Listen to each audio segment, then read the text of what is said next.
Aquí se escribe la historia. Un programa de contenido con el más alto sentido crítico y realista del acontecer en Guanajuato.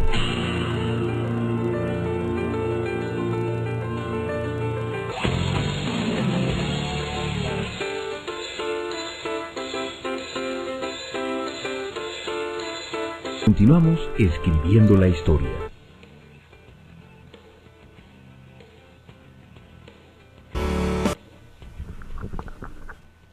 Regreso aquí se escribe la historia, amigos. Muchas gracias por mantener su atención con nosotros. Y bueno, en esta segunda parte del programa tenemos el gusto de darle la bienvenida al licenciado Jesús Vadillo Lara, quien es consejero presidente del Instituto Electoral del Estado de Guanajuato. Y pues ahora que pues ya se avecinan los procesos electorales, pues hay mucho que preguntarle y que dialogar con él. Jesús, bienvenido, muchas gracias por aceptar la invitación. Al contrario, muchas gracias a ustedes por invitarme.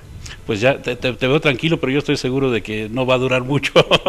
No, realmente la tranquilidad a lo mejor es aparente, ¿no? Porque ya estamos muy involucrados en el proceso, estamos preparados para la próxima elección y ahorita pues empezando prácticamente con el inicio, ¿no? Porque formalmente el proceso local no ha empezado, o sea, en términos oficiales, ¿no? Empieza el 1 de enero, tengo entendido. Sí, efectivamente, el proceso todavía no inicia, la ley prevé que deba ser en el mes de enero. Esa fecha, digamos que está a elección del Consejo General y en esta ocasión tenemos pensado iniciarlo el día 9 de enero, formalmente. 9 de enero. Ah, perfecto. Pero ya entonces están clavados en la chamba. Yo veo ya en los medios es muy fácil encontrar la convocatoria que han lanzado los consejeros generales para que la ciudadanía interesada en participar en este proceso como posibles consejeros distritales y municipales, pues se apunten, lleven sus papeles. Creo que el límite es el miércoles próximo, algo así. Sí, tenemos prácticamente todo lo que va del mes con la convocatoria para que los ciudadanos interesados se autopropongan o alguna organización los proponga, algún partido político incluso los proponga para integrar los 46 consejos municipales y los 22 consejos distritales.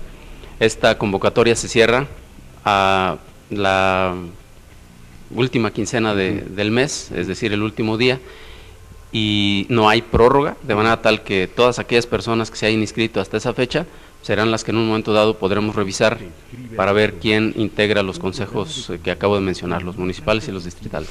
Fíjate, Jesús, que bueno, nosotros en el IFE estamos pasando por un proceso muy similar.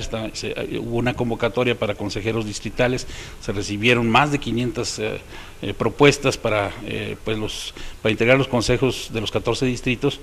Y vemos con tristeza de que muchas de las propuestas o de las autopropuestas son gente que realmente no tiene idea de la función de un consejero, que más bien busca una chamba, un medio de vida.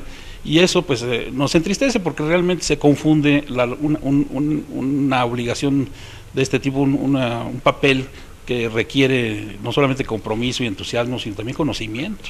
Un mínimo de conocimiento de la materia electoral, alguna experiencia. A ustedes supongo que también esto les sucede. Digo, esto lo digo porque sería bueno que aquellas personas que nos están escuchando meditaran con seriedad si realmente cumplen con el perfil que está bien definido en la convocatoria y no nada más ir a presentar papeles a ver si pegan, ¿no? Sí, efectivamente. Ese es un problema que padecen, creo yo, todos los órganos electorales. Nosotros no somos la excepción y lo hemos padecido durante todas las elecciones. Sin embargo, cuando se revisan los expedientes, se preferencia a aquellas personas que ya han tenido alguna experiencia electoral, incluso aunque sea de funcionarios de mesa directiva de casilla, que ya han tenido un contacto con la documentación, con la ley, con la jornada. Y obviamente también, como lo dice la ley y la convocatoria, se preferencia a aquellas personas que pudieran tener una preparación que garantice precisamente la organización con honestidad, con transparencia, con legalidad de todo el proceso, no solo de la jornada, sino de todo el proceso electoral, porque tiene partes muy importantes.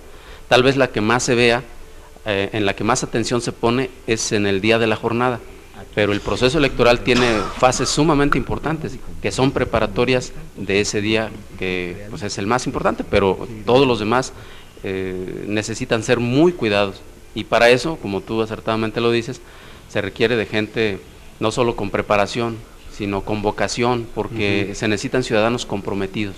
comprometidos a ejercer una función imparcial. Pero sí, sin duda hay gente que pues se ha comprometido, ¿no?, a una vida dedicada tal vez a la defensa de causas sociales, el medio ambiente, incluso la propia causa electoral, la vigilancia de las elecciones, la observación electoral, o haber participado directamente como funcionario de casilla, o de alguna forma ha estado en contacto con esta materia. Pues ese es el tipo de gente que se busca, ¿no es así? Efectivamente, ese es el perfil adecuado. Y obviamente, como tú lo sabes, están también sujetos al escrutinio de los partidos políticos. Claro. Se les va a pasar la lista de todos aquellos aspirantes y los partidos políticos tendrán la oportunidad de revisar su trayectoria, de revisar sus antecedentes, su currículum, su perfil, y una vez que se haga eso, depuraremos esa lista con aquellas personas que se estimen que reúnen todas las características que exige la ley, y de ellas propondremos ternas para integrar la función de presidente y listas para los consejeros, tanto propietarios como supernumerarios. Ingeniero, me parece importante aclararle a nuestro teleauditorio que la organización de los próximos comicios del próximo año corre a cargo de dos institutos: el Instituto Estatal Electoral del Estado de Guanajuato, conocido por sus siglas como el IEC, y el Instituto Federal Electoral, que organiza estrictamente la elección, donde se va a definir quiénes serán nuestros nuevos diputados federales, nuestros nuevos senadores, en el caso de Guanajuato, y también el nuevo presidente de la República. Pero sin duda es importante conocer algunos datos estadísticos que antes de regresar del corte usted nos estaba comentando. Nos refería que la planta con la que cuenta el Instituto Electoral del Estado de Guanajuato es alrededor de 128 integrantes, ¿es así? Efectivamente, es un organismo relativamente pequeño, sí, para cuando no está llevando a cabo la función propiamente electoral. Son 128 personas de base, y en el proceso electoral se incrementa muchísimo porque son también muchos los cargos que hay que ocupar, desde asistentes, intendentes, vigilantes, hasta los propios consejeros municipales y distritales, de manera que subimos alrededor de 2.500 personas, de 128 podemos llegar a tener hasta 2.500 personas en todo el estado, porque eso es lo que se requiere conforme al propio presupuesto y obviamente también conforme a la ley. Estamos hablando de la contratación de empleados eventuales el próximo año. ¿A partir de cuándo se dará este proceso, ingeniero? Ya se está dando desde ahora.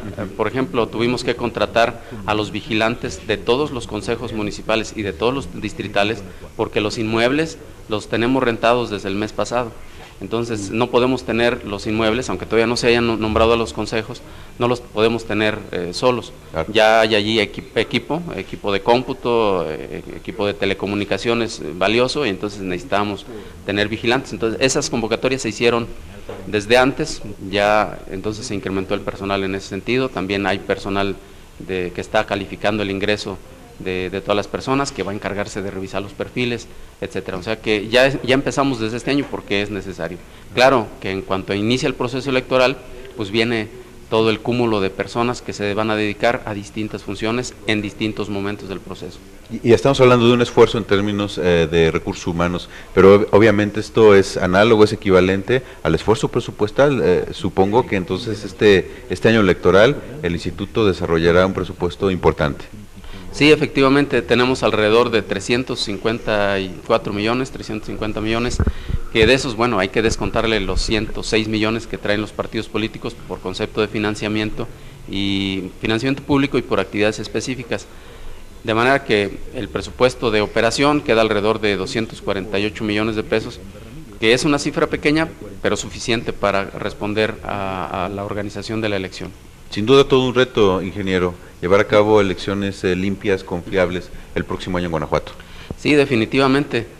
Yo creo que es la prueba que deben pasar todos los organismos electorales, porque cuando no hay procesos electorales, cuando se desarrollan actividades de difusión de la cultura cívica y democrática, bueno, pues no hay un escrutinio público tan riguroso. Y cuando inician los procesos, los ojos de la clase política, de la ciudadanía, de las instituciones, están puestos sobre los organismos electorales, y el papel que desempeñamos pues es un papel muy importante y debe ser muy transparente, ¿no? Debemos ser imparciales, debemos ser profesionales, no debe haber errores en los procesos. Por cierto, es que Jesús es abogado. Así es, discúlpeme, ya ahorita me estaba corrigiendo aquí el staff, discúlpeme, yo estaba confundiéndome. Sí, fuiste secretario incluso del Consejo, ¿no? Como en calidad, porque el secretario del Consejo tiene que ser abogado por ley, ¿no? Sí, el secretario del Consejo General tiene que ser abogado sí. Necesariamente. Los secretarios de los consejos municipales y distritales, la ley dice que preferentemente deben ser abogados, quiere decir que no es necesario, sí. Sin embargo, pues debiera de ser, ¿no? Porque son los que llevan la parte operativa y la parte jurídica de los consejos, que es una que es una etapa importantísima, una parte importantísima. Como consejero presidente, bueno, don Santiago Hernández Ornelas será médico y hemos tenido gentes de otras profesiones, ¿no? Ahí sí no es obligatorio ser abogado. No, de ninguna manera, y qué bueno, porque la figura de consejero, por lo menos en Guanajuato, es de consejero ciudadano, de manera tal que debe tener un perfil de preferencia profesional, y si no es así, tampoco no importa, porque basta con que reúna los requisitos de ser una persona honorable, de que sea profesional, de que sea imparcial, etcétera, ¿no? Pero no necesita tener una profesión. Sí, don Hugo Villalobos, el fundador, era ingeniero. Así es. Es como si se hubiera muerto, ¿no? Sí, es ingeniero. El señor Enrique Dorantes en aquella época pues, era empresario. Ha habido de todo, ¿no? Así es, ha habido médicos, ingenieros, abogados. Y ha sido variopinta la integración del Consejo. Sí, ahora vemos al doctor José Jacobo Villalobos, precisamente, que fue titular precisamente del órgano electoral del Estado de Guanajuato. Sí. Licenciado, vemos con cierta preocupación amplios sectores de la sociedad guanajuatense, pues antecedentes que se han dado en la elección estatal de otras entidades de la República, concretamente el Estado de Michoacán.